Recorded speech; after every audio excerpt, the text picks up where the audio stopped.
अगर आप तैयार हो चुकी हैं तो नीचे पहुंच जाइए। मैं अकेली कहीं नहीं जा रही, आप रेडी हो जाएं तो हम साथ में जाएंगे। सब वेट कर रहे हैं हमारा। कोई हमारा इंतजार नहीं कर रहा। मेड आई थी बैठी देने के लिए, उसने बता दिया है कि जुहेब ऑलरेडी ऑफिस जा चुका है और आप अभी ससुराल जाने की तैयारी कर रही हैं। इसीलिए कहता हूँ जल्दी उठा कीजिए। हमारे यहाँ जल्दी उठने का रिवाज है और 8 बजे सब खाने की टेबल पर होते हैं। लेकिन मुझे जल्दी उठने की आदत नहीं है। कल से मैं अपना ब्रेकफास्ट रूम में ही मंगवा लूंगी। कमरों में खाने का रिवाज नहीं है यहाँ। और प्लीज अब ये बात अम्मी अब्बू के सामने मत कर दीजिएगा, वो पहले ही नाराज हैं आपसे। मेरी वजह से? तो मैंने ऐसा क्या किया कि उनका मूड खराब है? देखिए, आपको 2 दिन हुए इस घर में आए, आते ही गिले शिकवे बढ़ने लगे हैं। तो आने वाले वक्त में झगड़ों की सूरत अख्तियार कर सकते हो। तो मेरे ख्याल में हमें अभी से समझ जाना चाहिए कि रिश्तों को चलाने के लिए बर्दाश्त करना पड़ता है, कॉम्प्रोमाइज करना पड़ता है। I hope you understand. Exactly. ये बात जितनी जल्दी हो सके अपने पेरेंट्स को समझाएं, मुझे नहीं, जिन्होंने मेरे साथ कोई अच्छा सलूक नहीं किया। आपकी अम्मी ने भी कुछ खास अच्छा सलूक नहीं किया था। शादी के दिन करोड़ों का हक महर कौन मांगता है? सबका मूड खराब कर दिया। अच्छा छोड़े ना ये सब, मुझे ये बताएं कि हम हनीमून पे कब जा रहे हैं? फिलहाल तो नहीं, चलेंगे 2-3 माह बाद दुबई। क्या मतलब है 2-3 माह बाद?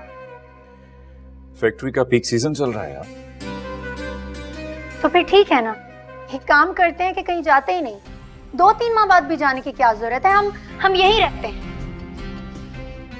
अच्छा ओके, हम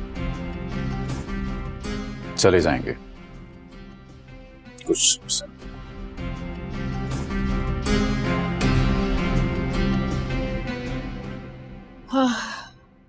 अम्मी, जुहेब किरण की कजन उजाला में इंटरेस्टेड है, पता है आपको? क्या? वो यतीम और मिस्कीन लड़की? अम्मी, यतीम और मिस्कीन होने में क्या मसला है? तुम चुप रहो।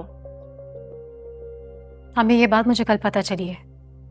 बहुत दिनों से मुझे इन दोनों पर शक था। और अम्मी आपको पता है, कल मैंने जुहेब को इज़हार मोहब्बत करते अपनी आंखों से देखा है। अम्मी होशियार रहिएगा, उस घर से एक लड़की लाकर आप लोग पछता रहे। अगर दूसरी भी उस घर से आ गई ना, तो अम्मी ये घर नहीं रहेगा, मैदान जंग बन जाएगा।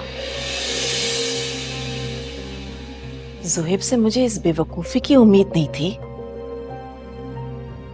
मेरे सामने उस लड़की का नाम लेकर तो देखे जरा। जैसे तैसे मैं किरण को बर्दाश्त कर रही हूँ और अब मैं उसी घर से दूसरी बहू लाऊं?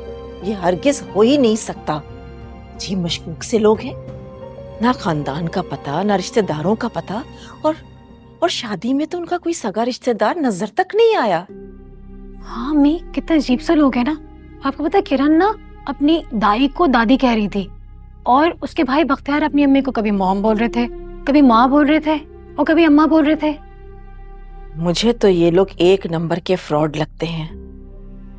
ये स्टाइल, ये मॉडर्न, ये सब ड्रामा है। कुछ पैसे शायद इन लोगों के पास आ गए और ये अपने आप को ही भूल बैठे हैं। अम्मी, अभी थोड़ा आराम से बोले, भाभी ने अगर सुन लिया क्या सोचेंगी वो?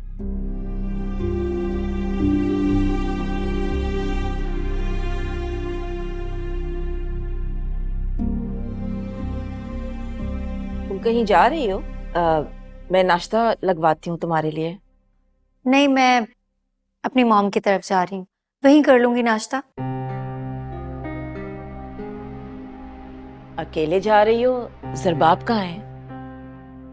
जरबाब वो थोड़ा काम में बिजी हैं। कोई बात नहीं, मैं ड्राइवर के साथ चली जाती हूँ। लेकिन ड्राइवर तो अब्बू को ऑफिस लेके गए हुए हैं। आप सुहेब भाई भी नहीं है, वरना वो छोड़ देते आपको। कोई बात नहीं, फिर मैं टैक्सी में चली जाती हूँ। क्यों, ड्राइविंग नहीं आती तुम्हें? वो क्या है ना, ड्राइविंग सीखने की कभी जरूरत ही महसूस नहीं की। मेरे मैके में दो ड्राइवर्स थे, तो मुझे लगा नहीं कि मुझे ड्राइविंग सीखनी चाहिए, लेकिन लगता है कि अब मुझे ड्राइविंग सीखनी पड़ेगी, क्योंकि इस घर में तो एक ही ड्राइवर है ना। कभी वो किसी काम से चला जाता है और कभी वो कहीं निकल जाता है। कोई बात नहीं, मैं सीख लूंगी ड्राइविंग अब। अम्मी इस तरह शक्ल देखी 2-2 ड्राइवर्स रखने की। कितनी बदतमीज लड़की है, इसे बात करने की तमीज नहीं है। मुंह उठाकर चली गई अपने मैके, ना दुआ ना सलाम। अम्मी ये किसकी इजाजत से जाती है? आप जरबाब से पूछती क्यों नहीं है? कैसे पूछूं मैं जरबाब से बेटा, बुरा लगता है। अभी आए हुए दिन ही कितने हुए ऐसे। वो कहेगा कि आते ही बहू की शिकायतें शुरू कर दी। सब्र से काम लो, इन बातों के लिए बहुत वक्त पड़ा है। सब आप लोगों की गलती है। लोगों ने इतनी बदतमीज लड़की जरबाब के सर पर मुसल्लत कर दी है। हमने मुसल्लत नहीं किया उसको सर पे, वो अपनी पसंद से उसे ब्याह कर लेकर आया है। अम्मी आप लोगों का कसूर है। लड़की देखने गए और आप लोगों ने हाँ कर दी, ना छानबीन करवाई कैसा खानदान है क्या है। मेरी शादी करते हुए आप लोग ने कितना केयरफुल थे। वो लोग आए हम लोग गए तो ही रिश्ता हुआ था ना। फायदा क्या हुआ, असलियत तो बाद में खुलकर आ गई ना उन लोगों की। अम्मी आप मेरे ससुराल वालों को इन जाहिल और बदतमीज लोगों से मिला रही है। अम्मी माना वो लोग लालची लोग हैं, लेकिन ऐसे बदतमीज और बदतहसीब लोग बिल्कुल भी नहीं है वो। आप ही